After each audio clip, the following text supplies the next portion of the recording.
Salut les gars! Épisode, je peux pas faire 6 avec une seule main, mais vous avez compris, 5 plus 1. Normalement, vous savez compter, ça fait 6. Épisode 6 d'hybridation. Vous voyez, le gilet est là. On se prépare à faire quoi? Eh ben, à courir, évidemment. Mais d'abord, hop hop hop! Le like, le commentaire et l'abonnement. Je vous surveille tous les gars, je vous surveille. Plus sérieusement donc, je me prépare, petit footing du jour pour bien reprendre. On est mardi, ce matin j'ai fait ma séance pool. Je ne me suis pas filmé parce que pour ceux qui vont le voir, j'ai fait un petit shooting photo avec Christian. Je vous mets son Instagram juste là avec une petite photo. N'hésitez surtout pas à le contacter pour vos shootings. Franchement, je suis très satisfait du résultat. Voilà. Quelque chose à dire de plus? Pas vraiment. Je vous laisse pour le footing. Ciao! Et voilà les gars, on se retrouve en forêt, tout va bien, petit footing du mardi soir. Il faut profiter de la nature les gars, au lieu d'aller courir en salle, regardez, si c'est pas magnifique. On est bien là, on est tranquille. Je vous laisse. Salut les gars, on se retrouve à la salle, on est mercredi, Mercredi 25 juin. On se retrouve pour la séance jambes. Je vais vous montrer mon échauffement, ma séance. Ça, je vais pouvoir vous faire des petites explications techniques par rapport à mes exos. Et surtout, on va pouvoir parler du sujet qui fâche, c'est-à-dire comment, si vous aussi vous n'avez pas de jambes, vous pouvez faire pour les rattraper.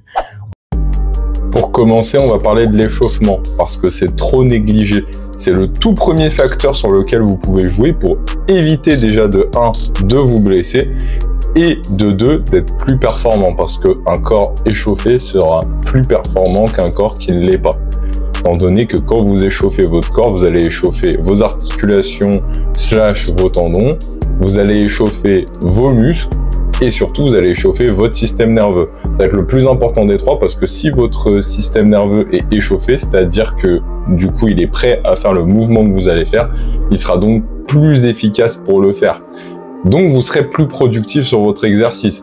Si par exemple là sur le squat que je vais faire après, j'arrive directement sous la barre pour faire 50% de ma charge de travail, je serai moins performant quand je vais faire ma charge de travail finale que si j'avais fait une montée en gamme progressive, étant donné qu'en fait mon schéma moteur, donc c'est-à-dire que mon système nerveux va indiquer à mon corps les informations pour faire le mouvement.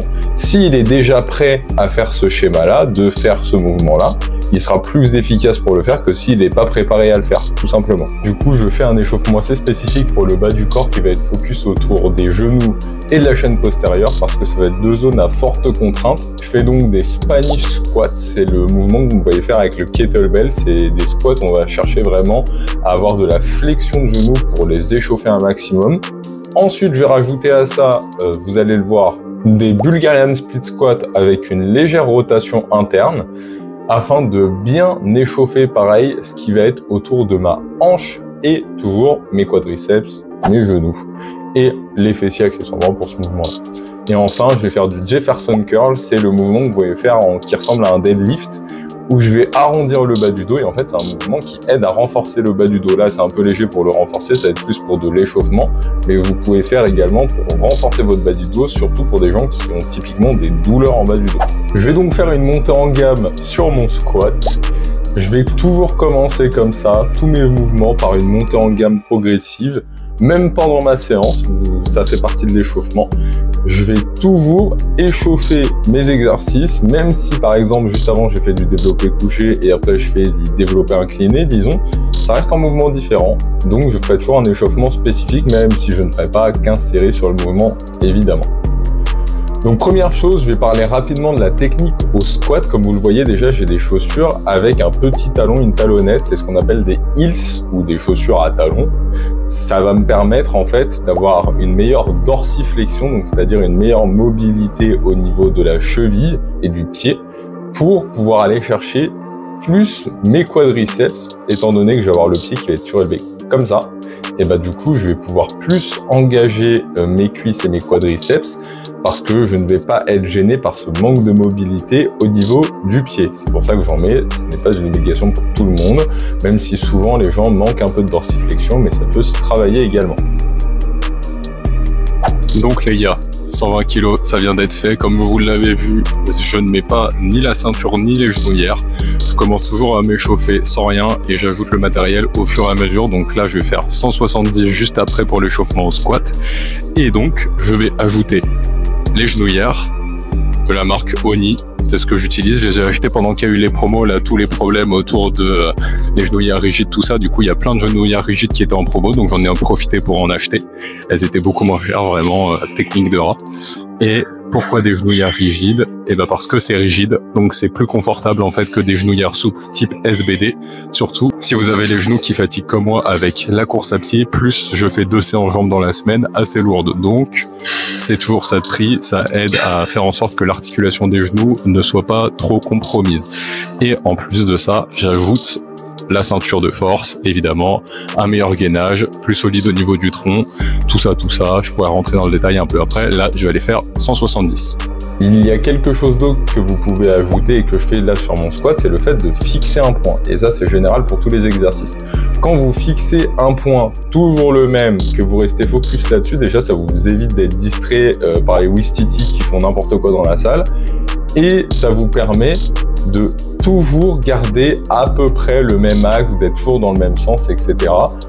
C'est plus optimal. Maintenant, je vais aborder un point très important qui va être le premier gros point sur pourquoi est-ce que vous n'avez pas assez de jambes. Ça va être le volume / la fréquence.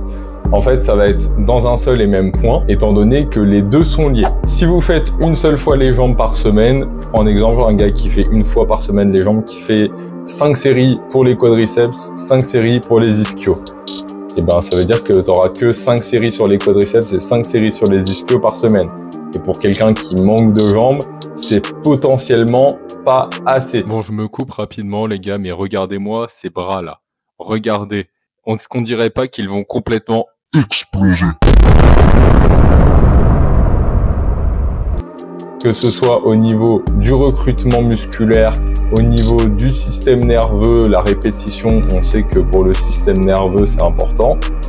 Il va peut-être y avoir un manque. Donc le fait de diviser pour avoir un meilleur volume peut très souvent être intéressant. Même dans certains cas, le fait de diviser le volume, donc avoir une fréquence plus importante, mais avec un volume qui reste assez bas. Par exemple, imaginons 10 séries pour les quadriceps, mais sur 2 séances, donc ça fait 5 et 5. Et déjà, vous voyez, vous avez doublé le volume pour votre muscle, tout en sachant que 5 séries pour un muscle, sauf cas assez rare, ce sera assez compliqué de pouvoir avoir une bonne hypertrophie juste avec 5 séries par semaine, surtout pour un aussi gros muscle qu'un ischio ou un quadriceps. Et en plus de ça, les gars, deuxième point par rapport aux séances jambes, ça va être le fait de négliger les muscles. C'est-à-dire que pour ceux qui les font déjà, vous faites les quads et les ischios, quasiment personne ne fait les mollets, quasiment personne encore moins ne fait les fessiers, quasiment personne ne fait les adducteurs, les abducteurs. Donc déjà, vos jambes ne peuvent pas être complètes si vous ne faites pas tous les muscles qui sont dans vos jambes. Le travail d'isolation peut être assez intéressant pour ces muscles-là parce que ça va être des muscles qui sont assez petits, qui ne seront pas beaucoup recrutés sur d'autres exos. Je ne parle pas des fessiers, qui est par contre lié à un très gros muscle, mais qui est très peu travaillé de manière spécifique. Ensuite, mon point numéro 3, ce sera l'intensité. Et ça, les gars, c'est, je pense, le truc le plus négligé. Beaucoup de mecs se hype, ils sont super chauds, machin, ils prennent leur pré-workout, ils sont complètement tarés, ils vont faire une séance pec. Et par contre, quand il faut aller faire les jambes, il n'y a plus personne. Les gars, ils brassent de l'air, ils font des séries avec 20 kg leg extension, enfin, c'est catastrophique. L'intensité, les gars, c'est l'une des clés avec la fréquence et le volume pour l'hypertrophie. Si vous ne travaillez pas avec des RIR assez bas, RIR rep en réserve, je vous fais la petite traduction, vous n'aurez pas assez de stimulus. Vous ne pourrez pas progresser, les gars. C'est bien beau de faire les jambes, mais il faut mettre de l'intensité parce que c'est ça qui va vous permettre de progresser, en plus de la surcharge progressive. Étant donné que vous aurez beau faire 50 répétitions avec 20 kg et la semaine d'après faire 50 répétitions avec 25 kg, il y a de la surcharge progressive, en effet. Sauf que il faut que cette surcharge progressive, elle soit dans le cercle de il faut qu'il y ait de l'intensité. En fait, ce qui va compter dans votre séance, ça va être certes le tonnage, parce que je viens du power, on parle beaucoup du tonnage, mais en fait, le tonnage n'a aucun intérêt s'il n'est pas couplé à de l'intensité, les gars. Il n'y aura pas de stimulus musculaire et nerveux. Il faut coupler les deux. Ce qui est important, c'est le tonnage dans l'intensité. Pas juste le fait d'avoir un peu de poids et voilà. Pour reprendre sur l'intensité, je ne vous demande pas d'être au bout du rouleau à chaque série. Ce n'est pas tenable. Mais essayez d'être assez proche de l'échec. Je parlais juste avant du RIR, donc des répétitions en réserve. Ça va être une échelle qui va vous servir à calculer cet effort. C'est une échelle qui va de 0 à 10. En réalité, on compte entre 0 et 5 parce que au-dessus de 5, c'est vraiment trop facile. 0 RIR étant que vous n'avez plus de répétition en réserve, donc vous n'êtes plus capable de ne faire une seule répétition. Même une demi-répétition, c'est pas possible. 1 RIR, ça veut dire qu'il vous reste une répétition en réserve. C'est-à-dire que vous finissez votre série de 10 répétitions et vous arrêtez avant, alors que vous auriez pu faire une répétition supplémentaire. C'est-à-dire c'est vraiment très très dur, mais vous auriez possiblement pu en faire une de plus. RIR2, c'est 2 répétitions en réserve. Donc vous avez fait 10 reps alors que vous auriez pu théoriquement en faire 12, etc. Vous avez compris. Et donc cette échelle va vous permettre de jauger votre effort et de pouvoir du coup avoir une base pour pouvoir suivre cet effort. C'est ce qui va également vous aider à avoir des signes de progression. Donc cette semaine, j'ai fait 10 répétitions avec 100 kg au développé couché, RIR 0, donc je ne pouvais pas faire une répétition de plus. Et j'ai fait la même chose la semaine suivante, mais RIR 1, donc j'aurais pu en faire une de plus. C'est un signe de progression, clairement. Et donc 5e point, pour terminer, il va falloir choisir vos exercices intelligemment par rapport à vous. C'est-à-dire que si vous avez une grosse dominante quadriceps, par exemple, vous allez privilégier plus d'exercices qui vont taper vos ischios. Pareil, vous allez choisir des exercices qui seront un peu plus adaptés par rapport à votre morphologie, comment vous êtes fait. Si vous cherchez l'hypertrophie et que vous avez des jambes de 2 mètres de long, évitez de faire du squat barre libre, ça va être plus compliqué. Vous pouvez totalement en faire, hein. Mais pour un objectif d'hypertrophie, ce ne sera pas le plus optimal. Encore une fois, je reviens sur ce que je disais avant, si vous aimez ça, que vous avez de bonnes sensations, etc., n'hésitez pas.